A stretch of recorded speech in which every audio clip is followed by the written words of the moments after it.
Salut YouTube, j'espère que tout le monde va bien depuis mercredi. On se retrouve donc pour la seconde fois de la semaine sur YouTube. En préparant cette vidéo, je me suis rendu compte que WhatsApp Terrace commençait à avoir une team d'habitués. Et franchement, quand je regarde les artistes habitués, je trouve ça plutôt pas mal. Je sais pas ce que vous en pensez, dites-moi dans les commentaires, mais moi je suis plutôt contente.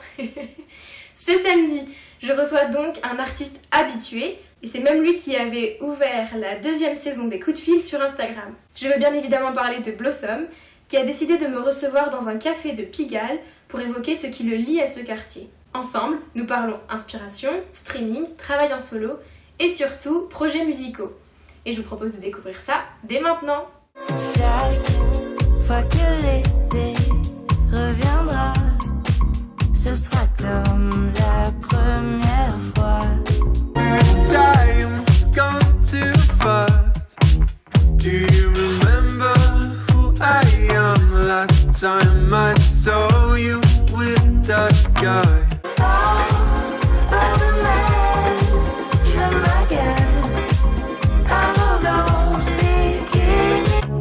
And I see you walking by the corner shop. You've done well, you dress so well.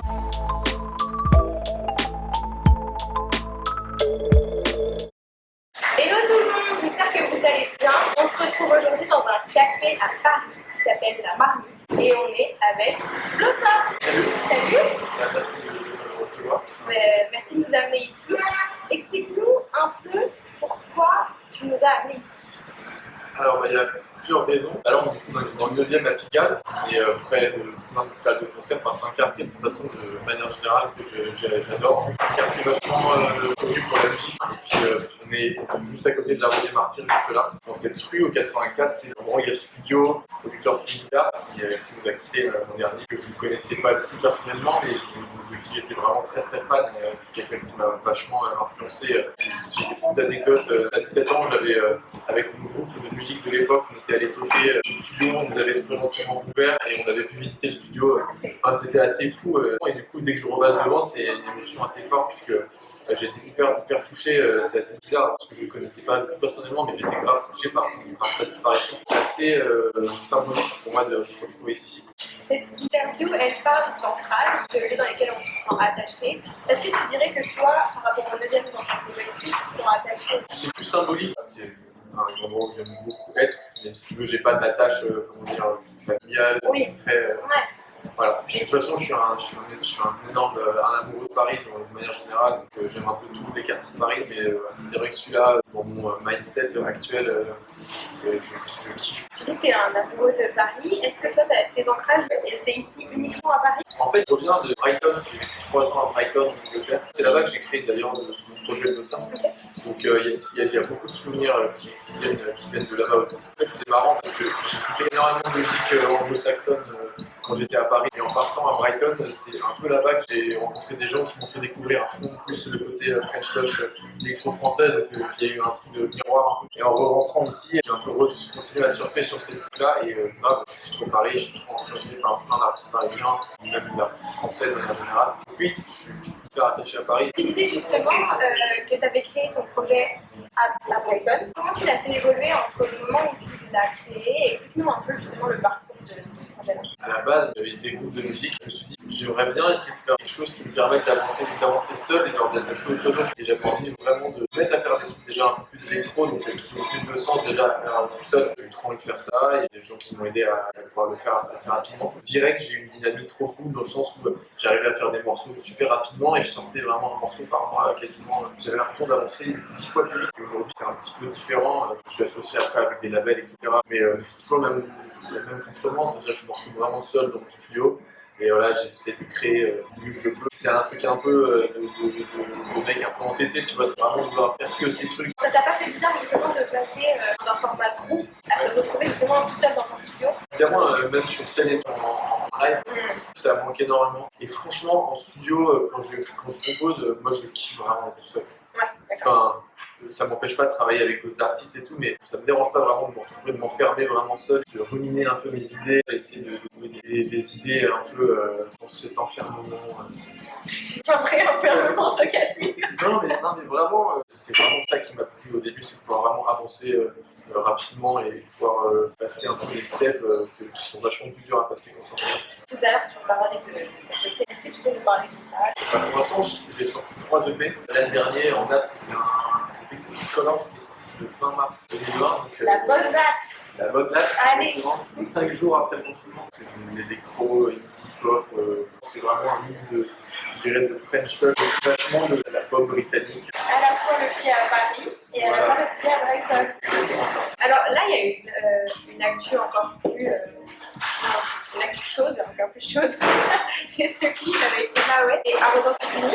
Yes. Tu m'arrêtes si je me trompe. Hein. Vas-y. Mais il y a ce truc qui résume un peu aux effets, tout ce côté très coloré, etc. Et ça se ressent beaucoup dans le clip. C'est mon point de vue. C'était entièrement les films. Ah. Emma, elle est très attachée aux souvenirs en général. Elle a ce côté très nostalgique. Moi, je parle dans toutes les chansons, j'arrive pas trop à m'en empêcher, mais c'est toujours des trucs très nostalgiques. Et moi, c'est un truc assez perso. Genre, j'ai vraiment toujours l'impression que tout était mieux avant. Tu vois, en Brighton, ça me manque trop. J'ai toujours l'impression que le meilleur est derrière, ce qui n'est pas forcément. C'est assez. Ça peut être assez angoissant et tout parfois, mais ça raconte l'été d'une bande de jeunes potes. Et je pense qu'il y a tout un côté générationnel qui se retrouve là-dedans. Il y a aussi le travail de Sacha, le réalisateur. Il avait envie de donner ce côté un peu court-métrage ou un truc comme ça. Et il y a une petite intro avec l'actrice qui joue Emma, vieille en fait, enfin le senior on va dire, qui se. Je sais pas si t'as des. Je sais pas du tout. Non, je crois pas que j'ai de seniors qui regardent cette chaîne. Au cas où, Mes grands-parents. Bah oui, T'as raison. mais non, mais faut blesser personne. Non, t'as raison. Et du coup, Emma, 70 ans après, le tournage. oui, c'est ça, à peu près. Voilà, à peu près. C'est l'heure de cette dame qui retrouve une vieille boîte avec des photos de vacances, des Polaroids, etc. Et un médaillon, bref, qui appartenait à son amour. Très nostalgique encore une fois. Voilà. Vous avez tourné un clip juste après, ça paraît un peu chelou pendant les livres, qui s'appelle Le confinement et qu'on ne peut pas revivre, hein, clairement.